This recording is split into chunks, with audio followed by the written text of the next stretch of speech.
तो आज हम लोग पढ़ेंगे क्रिटिकल एंगल और टोटल इंटरनल रिफ्लेक्शन के बारे में। तो चलिए स्टार्ट करते हैं।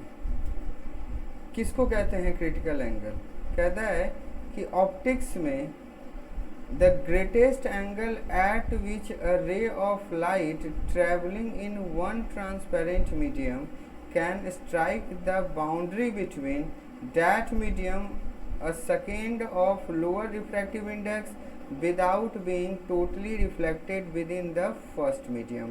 इसका मतलब हुआ कि हम मैक्सिमम उस एंगल पे लाइट को इंसिडेंट करवाएं किसी भी रेयरर मीडियम में, डेंसर मीडियम से, ठीक है, जिससे वो उसका जो रिफ्रैक्शन है वो उस दोनों मीडियम के बाउंड्री पे हो जाए। ठीक है, वो मैक्सिमम एंगल जिससे लाइट रे को इंसिडेंट करवाएं किसी डेंसर मीडियम से। ठीक है, तो एंगल ऑफ रिफ्रैक्शन, ये क्या है अपना एंगल ऑफ रिफ्रैक्शन कितने डिग्री का हो जाए? 90 डिग्री का हो जाए। तो ये एंगल क्या कहलाता है? अपना क्रिटिकल एंगल कहलाता है। क्या कहलाता है? अपना क्रिटिकल एंगल कहलाता है। यानी कि वो मैक्सिमम एंगल जिससे लाइट रे को किसी डेंसर मीडियम से रिफ्रैक्ट इंसिडेंट करवाने के बाद अगर उनका रिफ्रैक्शन, ठीक है, उसी के बाउंड्री पे हो जाए तो वही क्या कहलाता है? क्रिटिकल एंगल कहलाता है। वो एंगल जो होता है वो क्या कहलाता है? आपका क्रिटिकल एंगल कहलाता है।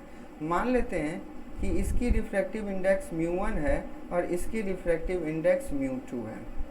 हम जानते हैं according to Snell's law, according to Snell's law क्या थी साइन थीटा सी, यानी जो क्रिटिकल एंगल है, बटा sine 90 angle of refraction is equal to μ1 by μ2। अभी देखिए μ1 को मान लेते हैं कि ये कोई एयर मीडियम है। ठीक है, तो यहाँ पर क्या हो जाएगा? Sine theta C by 1, sine 90 का value is equal to 1 by mu. अब यहाँ पर क्या हो जाएगा कि साइन थीटा सी बराबर 1 बाय म्यू, डैट्स मीन्स कि theta C is equal to sine inverse 1 by mu. ये क्रिटिकल एंगल का फॉर्मूला हो गया जो कि MCQ के रूप में बहुत सारे एग्जामिनेशन में पूछा जाता है। एक और तरीका है यहाँ पे, ठीक है, इसको ऐसे भी कर सकते हैं कि हम बहुत सारी चीज़ों में मान लेते हैं कि μ2 बटा μ1 को म्यू, तो जस्ट इसका उल्टा μ1 बटा μ2 क्या हो जाएगा? 1 बाय म्यू। ऐसे करके भी यहाँ पर 1 बाय म्यू को क्या कर दिया जाता है? पुट किया जाता है। ठीक है, अब आता है अपना टोटल इंटरनल रिफ्लेक्शन। इसका डेफिनेशन भी पूछा जाता है 2 मार्क्स के लिए।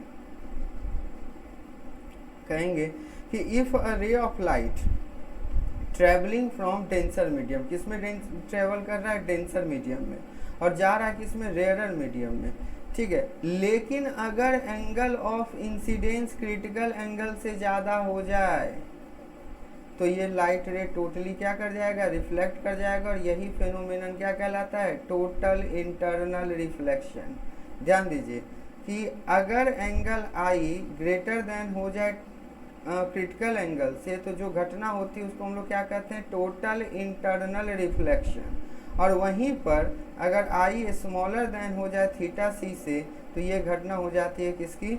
रिफ्रैक्शन की। अगर इंसिडेंट एंगल थीटा सी से छोटा है तो लाइट रिफ्रैक्ट कर जाएगा, और अगर आई जो है थीटा सी से बड़ा है तो उस कंडीशन में टोटल इंटरनल रिफ्लेक्शन का केस होगा।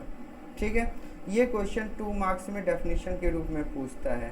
तो इसके जो एप्लीकेशन है उस पर हम लोग कल डिस्कस करेंगे। आज के लिए बस इतना ही।